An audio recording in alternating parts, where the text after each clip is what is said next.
In this video, I'm gonna go over some things that I wish that I knew when I was in high school baseball. This is obviously a very pivotal time for any baseball player, and it was no different for me. This is either where you turn it on and you become the best player that you can possibly be, or you let your competition pass you up. Ultimately, we don't want that to happen. So in this video, I'm gonna share some game-changing lessons that I wish I had back then, some insights that could help could make all the difference for you in your baseball journey ultimately. So if you are new here, my name is Evan Mendoza, and I've played over 500 professional games. I played baseball professionally for 7 years, including 6 years with the St. Louis Cardinals, 1 year with the San Diego Padres. I've also had the opportunity to play in the 2023 World Baseball Classic, 3 years at the ACC or in the ACC with the NC State Wolfpack, and I was on varsity all 4 years of my high school baseball career. So more than likely, I've played on a field or a team that you would ultimately want to be playing for. So I've also taken over 1,800 at-bats in pro ball, and most importantly, I've failed in more than 70% of them,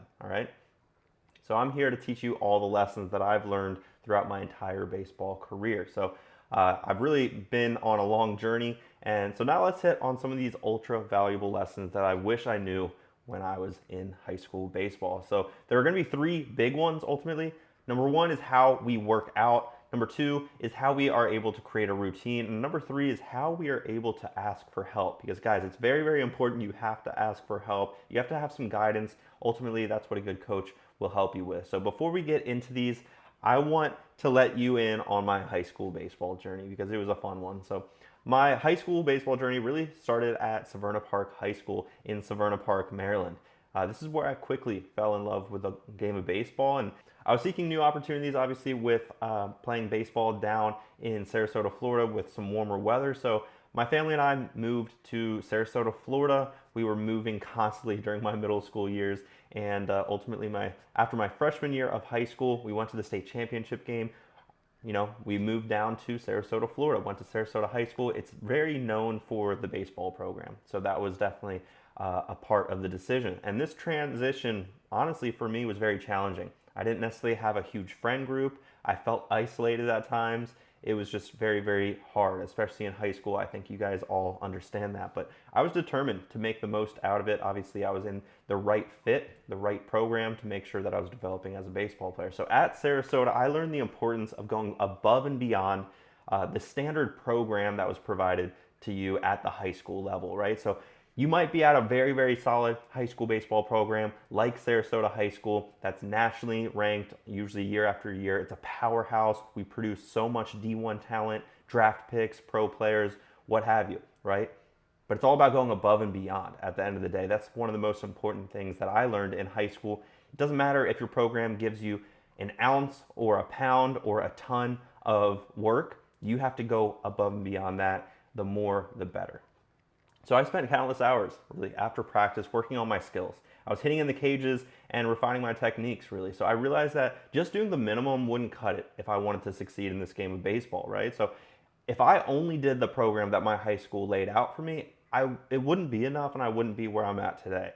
And my high school baseball career, my program was tough, right? It was not easy. We had many hour-long practices every single day, practice basically 6 days a week. We had a required team gym session like after practice, after games sometimes, and then also after class ended, right? Right after high school was over, we usually had a lifting session. So we also had a required throwing program. We had a required conditioning, things that we would do with the team. And on top of that, we had classes just like everyone else. So the excuses could have been there. And I hear it all the time.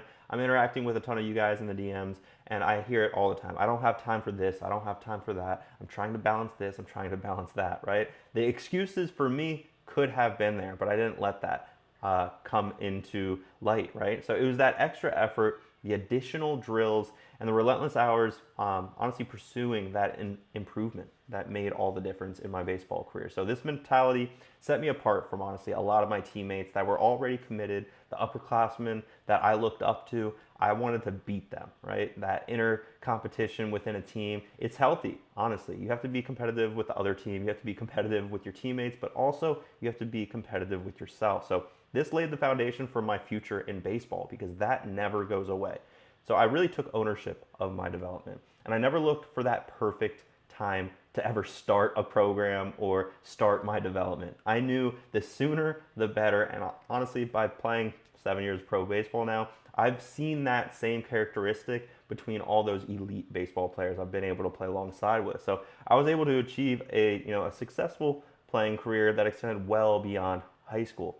So now tip number one, let's get into how we can work out as a baseball player. So we can see J-Rod right here getting after it a little bit. First off, we have to stop doing random baseball workouts, guys.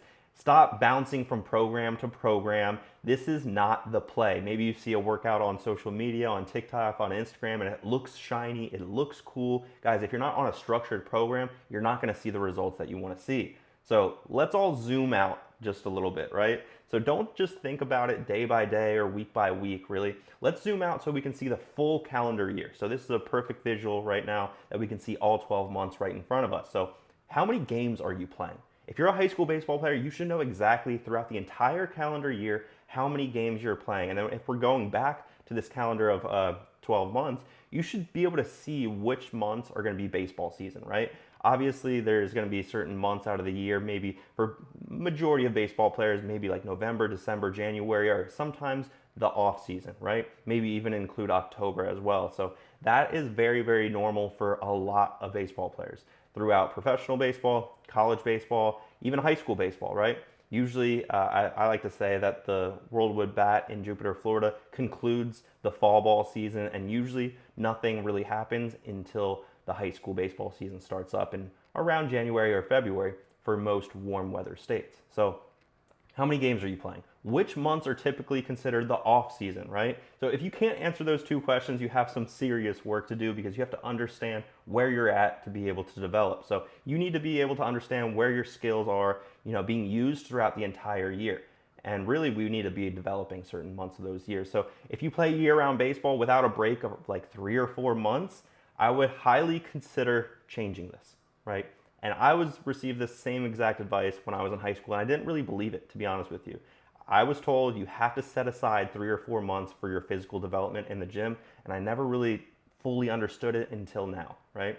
So drop the team if you have to, and focus on developing in the gym. So now I'm speaking to high school baseball players and the parents, right? So let's be honest, 8U isn't something that I really want to discuss here, and I don't think that's even really a thing for travel ball, but somehow teams, coaches, parents love to tell others that they're part of that 8U travel ball team that's nationally ranked. That's all cool, but check your egos at the door, all right, guys? So anyway, what should we be doing in those 3 or 4 months if we're a high school baseball player and we're not playing baseball? Well, we should be developing in the gym, right? So focusing on passing that eye test, and if you don't know what the eye test is, make sure to drop a comment down below. We can make a dedicated video about that. And if you don't know what the eye test is, like I said, comment down below. I'll make a video on it.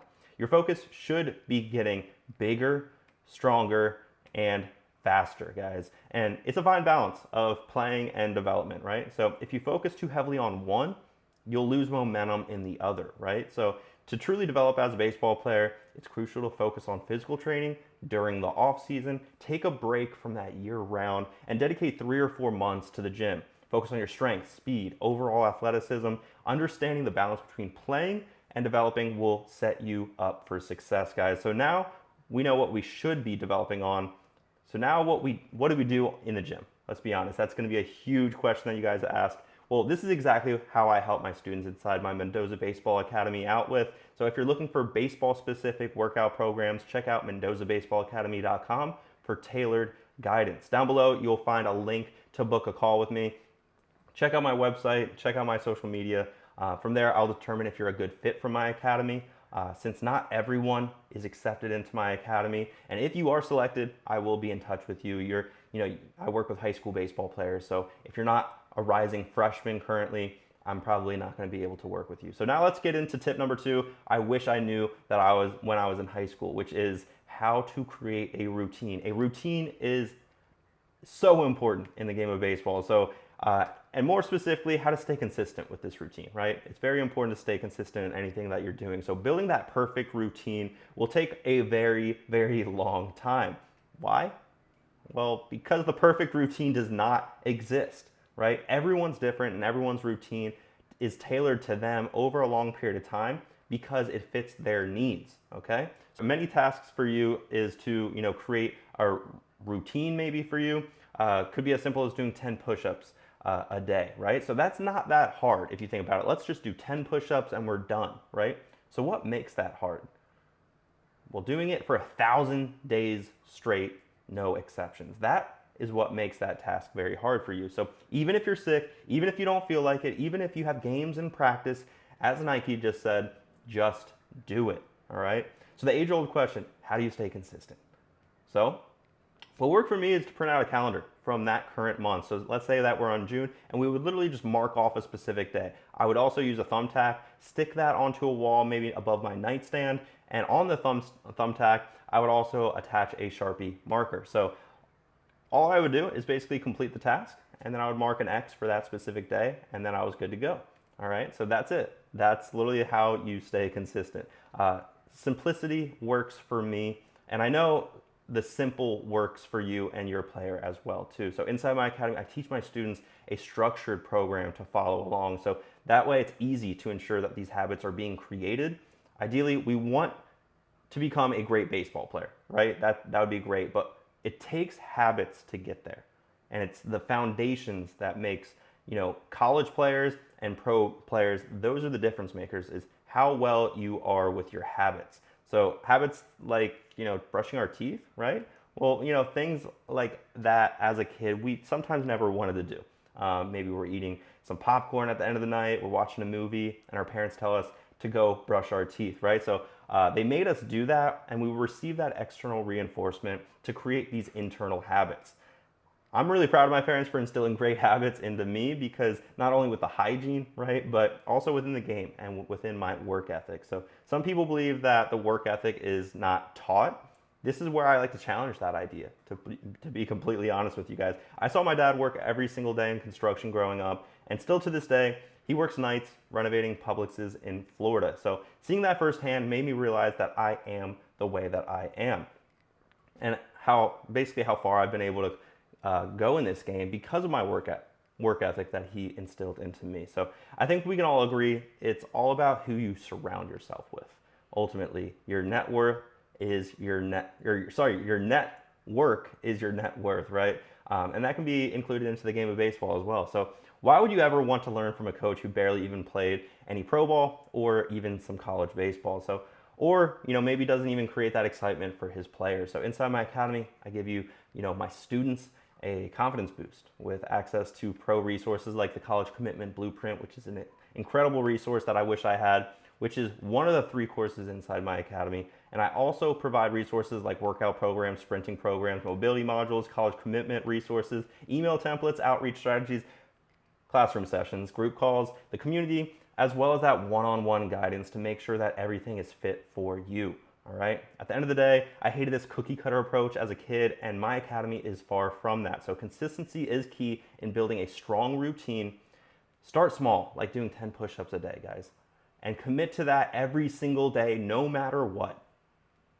I promise you're going to get better.